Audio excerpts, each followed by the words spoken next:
Olá, bem-vindo ao podcast Sementec. No podcast de hoje nós iremos falar sobre a manutenção do germoplasma crioulo na cultura do milho. Eu sou Milena Santos e esse podcast também contará com a participação de Aline Ferreira, Maria Caroline e Rafaela Mota. Vamos lá?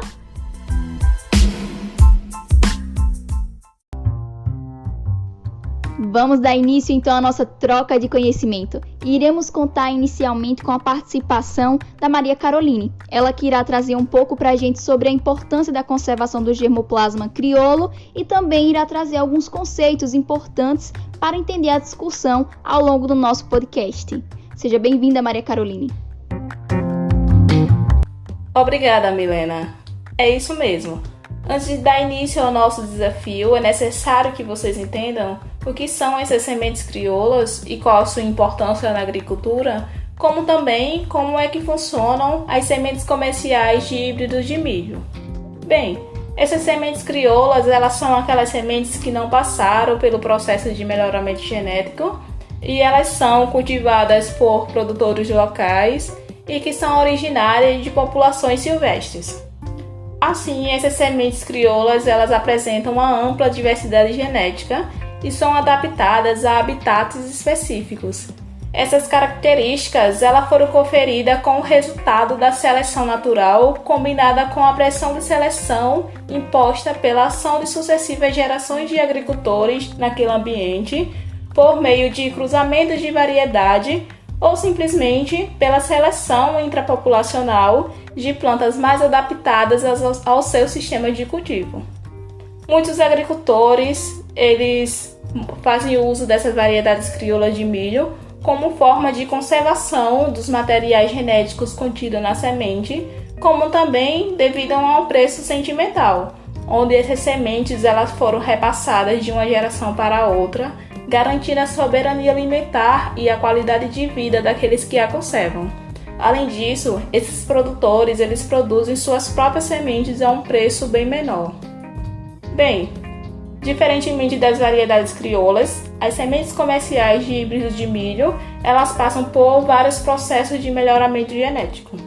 Além disso, esses híbridos só apresentam alto vigor e produtividade em sua primeira geração. Dessa forma, é necessário que os produtores eles façam a aquisição de sementes de híbrido todos os anos de cultivo. No processo de obtenção desses híbridos, utilizam-se de linhagens altamente endogâmicas para obter o máximo de heterose possível, ou seja, para que ocorra um aumento do vigor híbrido em relação às linhagens cruzadas para produzi-lo. E para a obtenção dessas linhagens puras, utiliza-se de uma técnica através de diaploides, que são plantas obtidas da duplicação cromossômica de plantas haploides. Sua obtenção ela pode ser naturalmente, através de mecanismo de endomitose e endorreduplicação dos cromossomos no tecido, mas ela ocorre principalmente por duplicação induzida, utilizando-se uma substância química chamada de colchicina. Essa substância química ela vai inibir a formação do fuso durante a divisão celular. As vantagens do uso dessa técnica é que vai ter uma maior economia de tempo, uma maior variação genética, vai ter também uma redução dos custos e uma melhor resposta à seleção em decorrência da homozigose. Bem, através desses mecanismos utilizados pela empresa de produtores de semente de milho híbrido, eles conseguem conservar seus materiais por um longo tempo.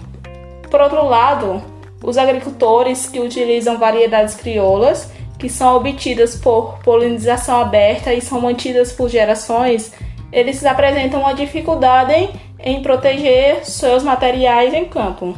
Entretanto, essas variedades crioulas elas estão sendo contaminadas por pólen de cultivares transgênicas, comprometendo a diversidade de germoplasma crioulo no campo. Diante desse grande problema, fomos desafiadas a avaliar geneticamente se existem maneiras de assegurar a manutenção deste germoplasma crioulo sem que ocorra contaminação por cultivares transgênicas. Vocês acham que isso é possível? O que você nos tem a dizer sobre isso, Rafaela? Pois é, Maria Caroline.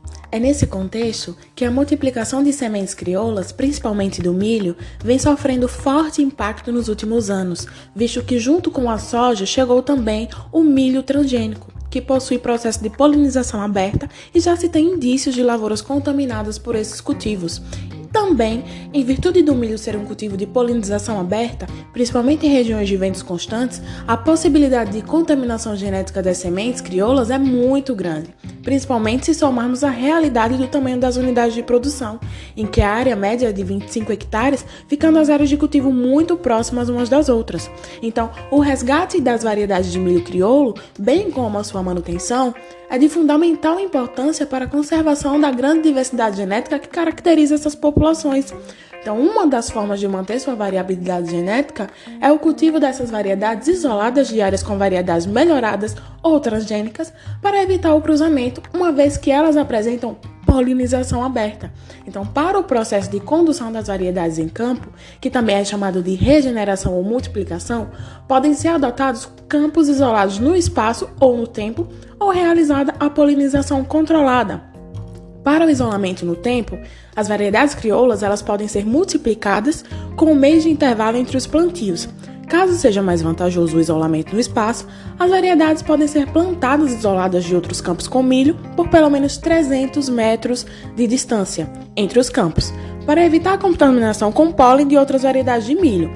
No caso de se optar pela polinização artificial, deve-se fazer a polinização de, no mínimo, 150 plantas. Em todos esses casos, os lotes deverão receber os tratos culturais necessários para o bom desenvolvimento da cultura. Algumas medidas complementares também podem ser adotadas, como o uso de barreiras, com mato, ou o plantio de fileiras de milho, que podem ser utilizadas para potencializar o isolamento do campo de produção de sementes. Deve-se sempre descartar as plantas das bordas da lavoura e próximas da fonte de contaminação genética, quando isso existir. Então, a entrada das variedades melhoradas de milho crioulo no mercado de sementes é uma forma de competir com a disseminação das sementes híbridas e transgênicas. Por quê? Porque o agricultor ele percebe que as características morfológicas dessa variedade crioula estão bem mais adaptadas às condições necessárias para uma maior produtividade. Vale ainda fazer uma última observação, com relação à quase completa ausência na legislação brasileira de sementes e mudas de mecanismos voltados a proteger sementes e mudas crioulas orgânicas ou convencionais da contaminação por transgênicos, bem como as regras específicas que garantam a responsabilidade por danos e a indenização de agricultores que tenham suas variedades contaminadas. No Brasil, por exemplo, ignorou-se completamente essa questão. A proteção das lavouras agroecológicas e convencionais não apareceu na Lei de Biossegurança, que é a Lei 11.105, nem em seu decreto de regulamentação, o decreto 5.591. Tampouco aparece na Lei de Sementes, a Lei 10.711, ou em seu decreto de regulamentação, 5.153. Da mesma forma, a legislação brasileira é deficiente por não apresentar um plano de monitoramento pós-liberação comercial de transgênicos voltado para a identificação e contenção de riscos.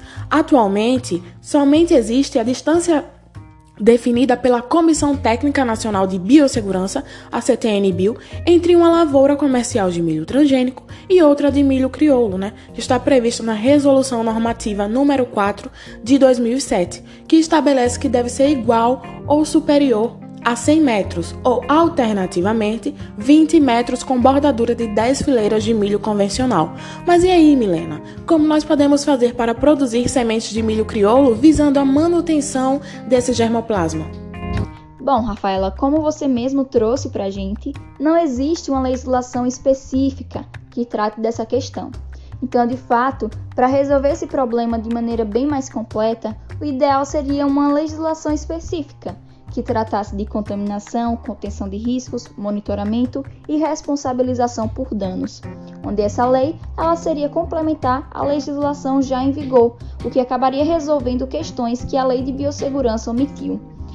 Bem como também de extrema importância iniciativas legais como a criação de zonas livres de transgênicos e a criação de regras de coexistência, as quais já vigoram em alguns países da Europa. Além de medidas legais de isolamento, também é de grande importância um programa de produção que visa evitar um fluxo gênico significativo, por meio de estratégias tais como evitar a mistura de sementes, sendo a construção de silos secadores um meio para isso. Assim como também é de grande importância realizar a análise das sementes para assegurar a pureza das mesmas. Aline, os produtores eles têm uma certa desconfiança acerca do uso de sementes de milho de safras anteriores, né? Como é que a gente faz para orientá-los acerca dessa questão? Olá, eu sou a Aline Ferreira e agora irei falar sobre outra questão relacionada a sementes de milho. A venda de sementes de safras anteriores que passaram por reanálise. Isso é recorrente entre as empresas produtoras e você pode estar se perguntando se isso pode ter algum impacto na produtividade final da sua lavoura. A resposta para essa dúvida é não. As sementes de safras anteriores que passaram por reanálise não prejudicam a produtividade. Sabia que as sementes reanalisadas atendem aos mesmos padrões de qualidade, germinação ou viabilidade no momento em que são comercializadas, independentemente da safra em que foram produzidas? É importante lembrarmos que durante toda a produção e armazenagem de sementes, periodicamente são realizadas análises para garantir que essas permaneçam em elevados patamares de qualidade. Além disso, todo lote a ser comercializado deve obedecer aos padrões exigidos na legislação, passando por reanálise. Segundo a Instrução Normativa número 45, de 17 de setembro de 2013, a validade do teste de germinação é de 12 meses, enquanto lotes reanalisados terão a validade estendida por mais 8 meses. A comercialização de sementes fora dos padrões oficiais estabelecidos, além das implicações legais, causaria enormes perdas às próprias empresas produtoras, devido à alta competitividade do mercado brasileiro de sementes de milho. Além disso, a não aceitação de sementes reanalisadas impacta diretamente os agricultores, pois o descarte de sementes produzidas e não comercializadas na mesma safra apresenta acréscimo de preço de venda em torno de 35%. A produção de híbridos de milho é constituída de várias etapas. Por isso, a diminuição da janela de produção acarreta riscos logísticos, prejudicando o fornecimento de certos híbridos, que por questões de adaptabilidade precisam ser produzidos com maior antecedência. As sementes de milho reanalisadas garantem a estabilidade na oferta e a liberdade de escolha dos agricultores pelos híbridos que melhor atendam às suas necessidades. Em todas as safras, são observadas lavouras com problemas de estabelecimento da cultura, que na sua grande maioria são causadas por erros na operação de semeadura. No entanto, os produtores costumam atribuir as falhas observadas à qualidade das sementes. Por isso, aqui vão alguns pontos aos quais o agricultor deve se atentar na hora do plantio. A qualidade da semente. 50% da responsabilidade de gerar uma planta são da semente. Por isso, é importante adquirir sementes certificadas de distribuidores credenciados pelo MAPA. O manejo inicial. A correta distribuição das sementes na área e a profundidade da semeadura, a adubação adequada e uma cobertura de solo homogênea no caso de sistemas de plantio direto, contribuem para uma melhor captação de água e nutrientes e na interceptação de luz. E por fim, as condições do ambiente no entorno da semente, como a umidade do solo e a temperatura, que possuem papel-chave na velocidade de germinação e estabelecimento das plantas. A atenção do agricultor a todos esses fatores é fundamental para originar plantas de alto potencial produtivo e garantir o sucesso da lavoura. Obrigada, meninas, pela participação de vocês. E esse foi o nosso Sementec de hoje. Ficamos por aqui. Até o nosso próximo episódio.